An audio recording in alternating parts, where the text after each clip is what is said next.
Great, good afternoon everybody. Thanks for having me here today. This is a very short presentation, actually, just around about 10 minutes, so a lightning talk, if you will. I'm actually here in a couple of different capacities, so I'm here representing Telent technology services, and you may well know them slightly better with their involvement with the London Internet Exchange's Juniper technology rollout. I myself, I actually work for Corero Network Security, and Telent are a partner of ours, so I've come to talk about the specific topic, which is to present some real-world data that backs up the progression in interest of 100 gigabits per second peering and transit. And we'll often use that term interchangeably, actually, over the next just couple of minutes. This quick talk is actually a subset or a summary of a talk that our CEO, Ashley Stevenson, gave. So if you want more information, you can actually just Google or Yahoo or whatever you fancy for IHS Markit DDoS 100G. And the idea for this originally came up a couple of days ago when I was asked to do this, and I had a memory when I was sitting through a presentation given by the Juniper Networks transceiver optical development team late last year, and there were two slides that were presented that really hit home to me, or tallied with a couple of projects that we were involved with at the time. The first of which was that the size of the QSFP transceiver standard, if you like, had doubled from 2017 to 2018. So that's looking at QSFP usage quarter to quarter from 2017 to 2018. So that, along with the fact that 2018 looked like a turning point for the usage or the sale of 10 gigabit transceiver optics. And I thought to myself, well, wow, this is why I'm seeing so many projects at 100 gigabit at the edge of the networks. Perhaps this market data represents this.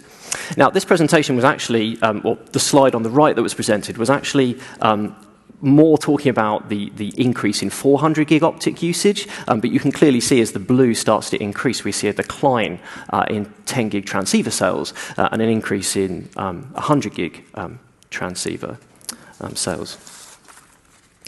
So let's have a look at some of the commercial considerations or the economic drivers and considerations for moving to 100 gig at the edge of the network, if you like.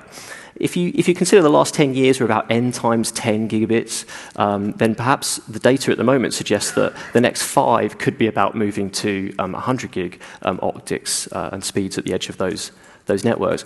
And what we see in the market when we work with different providers is that this is a provider push and a customer pull at the same time, which could kind of produce a bit of a perfect storm, if you like. Now, from a provider perspective, this isn't necessarily, or ironically, about just making more money by selling more 100 gig ports. What we see is that they want to provide more of the same, more services on the same infrastructure, and by moving to 100 gig, they can do that. And then what we see more at a coalface level is that sometimes maybe starter pack, you might call it, of customers consuming 10 gig optics, they're often using more than just your standard starter pack of maybe 2 times 10 gigs. So what does that look like? That image on the right-hand side at the top right-hand corner, this is a DDoS defense appliance, and it's consuming 8 different transit and peering links at 10 gigs. And there's a lot of technology there. There's probably more configuration than one might expect. You've got to provision circuits. You've got to actually run the fibers, as you well know, in the racks. It's not as bad as the old kind of truck roll that you might consider, but it's improving. There's also allocation of ports and configuration, but it's by no means close to a frictionless purchase model that we would all like to get to when you're buying peering and transit from those providers. It's very much a mechanical mechanism still today. Now, if you wanted a commercial model for how the sort of the growth and the demand is moving, we generally see about 30% increase in bandwidth growth on the networks that we supply to year on year. And generally, providers tell us that they're seeing a reduction in cost year on year of maybe 30%. Now, this is obviously data that will change market to market, but it's not 2x and it's not 10%, so somewhere in the middle seems to work. So What's also driving this really is the access to 100 gig technology. The third image down, that little networking device there, that router, that's got QSFP28 100 gig transceiver modules on it. And this is a Juniper device from our friends at Juniper. That others are available from Cisco, Arista, Nokia, etc. But the ease of access and the cost of these devices is coming down significantly with the density and performance at the same time. So you can see why it's compelling, where you could take 16 different fibers and reduce that into a single one, as long as you're remaining multi-homed and have your resiliency. So from the provider's perspective, why is this attractive? The fiber's the same. So if you were consuming 8 fibers today, you could consume the same amount of bandwidth or have committed data rate on that one link as you would do still having a single fiber, if you like. So that leaves the provider free to provide the same fibers to other people in their points of presence. And we're seeing some great deals where committed data rates of, say, 20 gigs on 100 gig transit are being sold when obviously you need to get over that challenge of the cost of upgrade, but then also moving to that 100 gigs. So those deals are definitely out there to be had. Now, the only other consideration when moving to this, and it's a broad topic, is about running those 10 gig links today hot. So we see more of our customers running 60, 70, even in certain circumstances in the US, 80% utilization on those 10 gig links.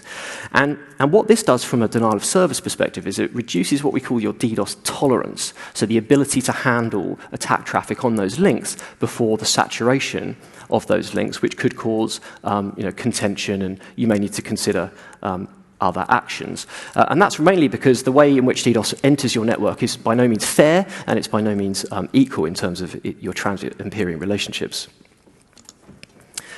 So I wanted to present some statistics, a few more statistics if you like.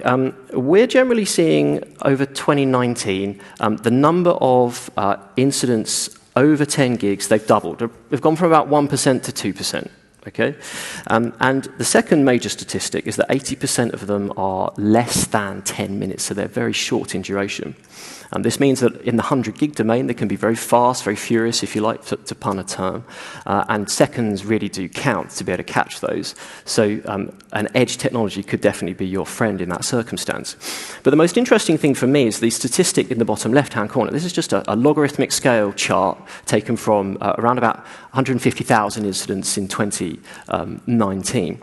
And what they look to do is they look to classify the volume of the incident on the axis, and look at the number of incidents that have been had on your y-axis. Okay, so you can see by far and above, most incidents are less than 10 gigabits per second, as the high-level statistic shows.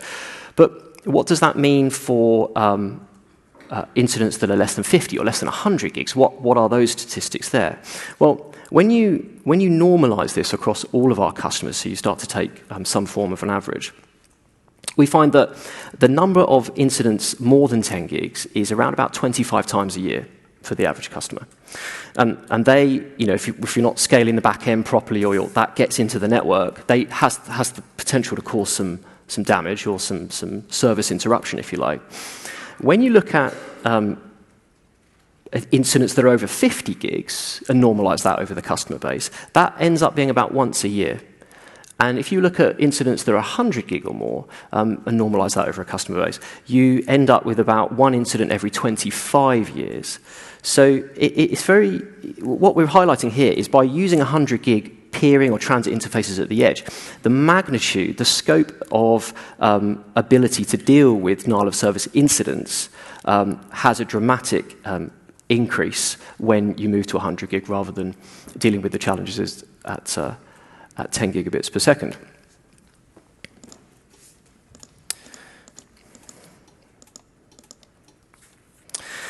So there's challenges and there's opportunities in this space, really. In summary, what we're looking at here is that 100 gigabit transit and peering interfaces gives you the ability to ride out incidents effectively.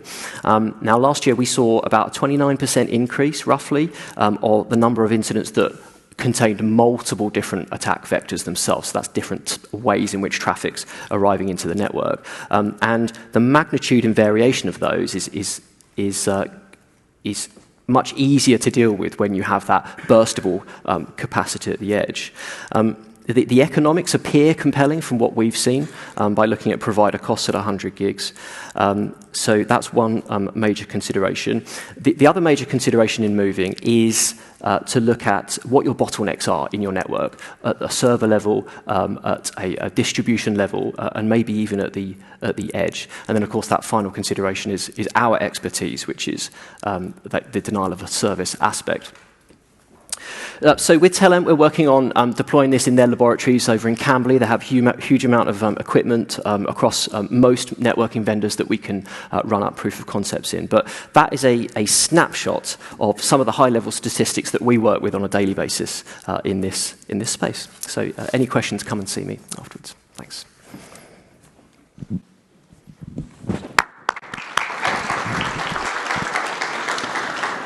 Okay, thank you very much. Oh, we do have a question. James Blessing from JISC. So, can I just take away the summary from your talk? We should all over-provision our networks with lots of capacity to deal with DDoSes and not buy any equipment? So it certainly helps. What we're saying is if you haven't got a hard limit on your 10 gig link and you have a burstable capacity on that link, then it certainly helps when the variation in magnitude of some of the incidents that we see burst above 10 gigabits per second for sure. That's if you want to be able to catch them in just a few milliseconds or within certainly seconds at least, yeah. That's right. Thanks for your question. Any other questions? Okay. All right, okay, thank you very much.